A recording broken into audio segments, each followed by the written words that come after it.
La inteligencia artificial ofrece ventajas en muchos sectores, también en el de la movilidad, y su uso va a suponer una herramienta tremendamente eficaz para hacernos avanzar como sociedad.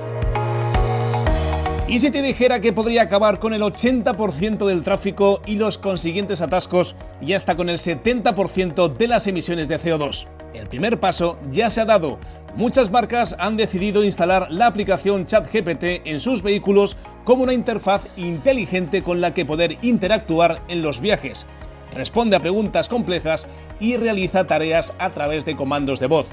Pero esto es solo el comienzo. De la inteligencia artificial se van a poder beneficiar tanto el vehículo autónomo como las propias infraestructuras con el desarrollo de carreteras inteligentes y hasta las propias fábricas, que encontrarán soluciones más eficaces y menos costosas en los procesos de fabricación.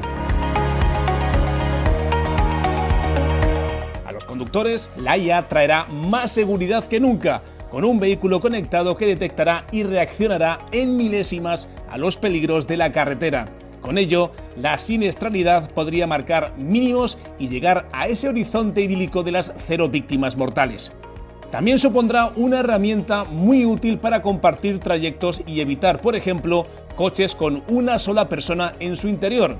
No hay nada más ineficiente que mover un vehículo de 2 toneladas para desplazar a una sola persona. Pero además de todo esto, traerá una mejor gestión de unos recursos tan limitados como las plazas de aparcamiento en las grandes ciudades. Con ello, se podrá minimizar el tiempo que perdemos al volante al querer aparcar. Al final, la mejor estrategia para lograr un modelo de movilidad sostenible y de futuro es poner la tecnología al servicio del ciudadano, y la inteligencia artificial supondrá un antes y un después en la forma en la que nos movemos. Podríamos decir que esta formidable transformación comienza dentro de las fábricas y allí se está viviendo una verdadera revolución.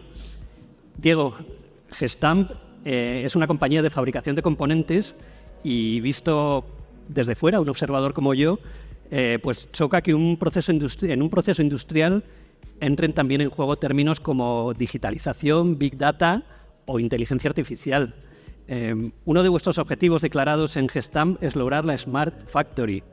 ¿Puedes contarnos a grandes rasgos en qué consiste esto? Nosotros comenzamos en el 2016 nuestra andadura en todo este concepto de Industria 4.0 o transformación digital aplicada a la industria. De hecho, comenzamos con los procesos con la parte de la eficiencia energética, además conectando también toda la parte de la sostenibilidad, porque es el mundo industrial, digamos que a nivel de estandarización, pues no es como a lo mejor el mundo clásico IT, ¿no? Que a lo mejor en un portátil enchufas un ratón y enseguida funciona, sino que el tema de los protocolos, el tema de garantizar la ciberseguridad y todas estas cosas llevan unos tiempos diferentes.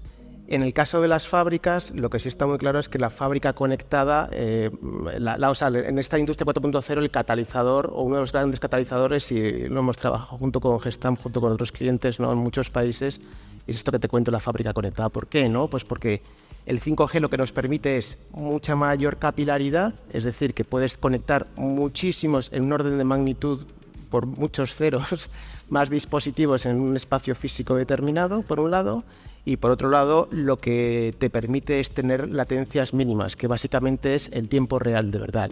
Desde Microsoft, creo que el salto exponencial se produce con la puesta a disposición de los clientes del cloud computing, de Azure, de nuestro Azure. Permite dotar de la flexibilidad necesaria a las organizaciones como para proveer nuevos servicios de forma dinámica que se adaptan al momento de la empresa en que necesita sin grandes inversiones. ¿Cómo puede la inteligencia artificial mejorar las condiciones de seguridad para los conductores, por ejemplo? Por un lado están todos los sistemas on-board del vehículo orientados a la seguridad, además con toda la regulación que está surgiendo ahora, pues cada vez, y se ha venido comentando en la mesa anterior, cada vez hay más sistemas, cada vez hay más sensórica dentro de los vehículos que se están convirtiendo en verdaderos ordenadores, ¿no? Y en base a esos servicios en la nube, al 5G y al Edge Computing que estamos comentando, pues mejorar la transacción de información en tiempo real entre todos esos elementos, ¿no? De forma, por ejemplo, pues que un vehículo pueda estar transmitiendo en tiempo real con otro vehículo su posición, su velocidad, las condiciones en las que está circulando, y plantearnos, por ejemplo, hacer un tren de carretera que sirva también para todo elemento logístico, transporte rodoviario que se está produciendo por las vías. ¿Cómo puede la IA generativa aportar eficiencia en el funcionamiento real de una fábrica de producción? ¿Y cómo puede hacerlo además en los mercados donde Gestamp está presente? Para que la IA sea eficiente y operativa, primero necesitamos datos y datos buenos, con buena calidad del dato. El dato tiene que estar también gobernado, es importante, y cuando pensamos también en organizaciones grandes, en muchas localizaciones, como estabas comentando, con un modelo de IA generativa puedes llegar desde crear una especie de recomendador para cualquier tipo de perfil que se te pueda ocurrir en un ámbito tanto corporativo como en un ámbito de fábrica, calidad, logística, financiero, recursos humanos, el que quieras, pero también dando una evolución a los últimos modelos que están apareciendo, hablando por ejemplo de los que se llaman modelos multimodales, puedes hacer que un sistema basado en IA generativa comprenda entre comillas, lo que hay en una imagen, ¿no? Y a lo mejor le puedes pasar un plano y decir, oye, ayúdame a optimizar, ¿no? este layout de fábrica, o ayúdame a mejorar la parte que tengo ahora que cumplir en temas de ciberseguridad. En este panorama se salta la preocupación con la ciberseguridad, que es algo que estamos viendo en distintos ámbitos casi a diario y cada vez más. Pues bueno, precisamente quería saber cómo afronta Microsoft este problema. Pone al siguiente nivel de escala el vehículo. Ya no estamos hablando de un vehículo conectado, un vehículo autónomo, eléctrico por supuesto, y luego, bueno, depende de la conversación, compartido podría llegar a ser el siguiente paso, ¿vale? Pues eso es otra discusión. Una vez que los vehículos se convierten en conectados, los vehículos, el salto cualitativo mantenido, se convierten en plataformas de software. Desde el momento que le damos la capacidad de comunicarse y estar conectado para producir todos los beneficios que estábamos hablando, como plataforma, mantenimiento remoto, no hace falta llamarlos para reparaciones, la telemetría de los vehículos para poder producir servicios nuevos, tenemos una gran responsabilidad en cuanto a la ciberseguridad de esos propios vehículos. Y a nivel de cloud, vamos al siguiente salto, que es la conectividad con la infraestructura que te da el vehículo autónomo. Las carreteras, a día de hoy, los que no participáis del mundo de la movilidad, un tren que va por una línea ferroviaria a alta velocidad es un sistema aislado que permite que no sea atacado, para que nadie pueda manipular la gestión del tráfico ferroviario. Las carreteras pueden llegar a ser lo mismo, donde las carreteras se convierten en infraestructuras críticas a la hora de la ciberseguridad, que tienen que cumplir todas las regulaciones y los protocolos europeos. O sea, al final la carretera conectada no deja de ser una extensión de que todo se hiperconecta y empieza a hablar entre sí, ¿no? Y pasa en las smart cities, en las ciudades inteligentes o en las carreteras, ¿no? Con una extensión de la misma dinámica, ¿no? Entonces, al final nosotros estamos vislumbrando un vehículo, como tú decías, más cerca del software que del hardware, por lo menos en cuanto a la velocidad de evolución, y por lo tanto un pequeño microcomputador que habla con otros microcomputadores que están en la carretera. Todos los espacios físicos que antes tenían elementos conectados disjuntos van a generar plataformas horizontales que van a permitir la comunicación entre sí. Hablabas antes ya introdujiste el concepto de Smart Cities, que cobra todavía más importancia si tenemos en cuenta que se estima que para el año 2050 alrededor del 70% de la población vivirá en ciudades. En la mesa anterior ya hemos visto... Sí. Bueno, se ha hablado de las soluciones de movilidad urbana del futuro. Quería que nos contases o que nos hablases sobre cómo nos va a ayudar la digitalización, todo esto que estamos viendo, a afrontar el reto que esto supone para la movilidad, pero también para el medio ambiente. Yo creo que la ciudad está girando mucho a ese área de Green Tech por dos motivos: por el push político que todos tenemos, pero también porque la tecnología es muy potente con el retorno sobre la inversión a corto plazo, y eso gusta mucho, ¿no? Es muy tangible, ¿no? Yo creo que eso es un poco hacia donde vamos, ¿no? Imaginad que dentro de 10 años, 5 o 10 años, estamos aquí de nuevo sentados hablando de tecnología en un nuevo Mobility Talks. Sí.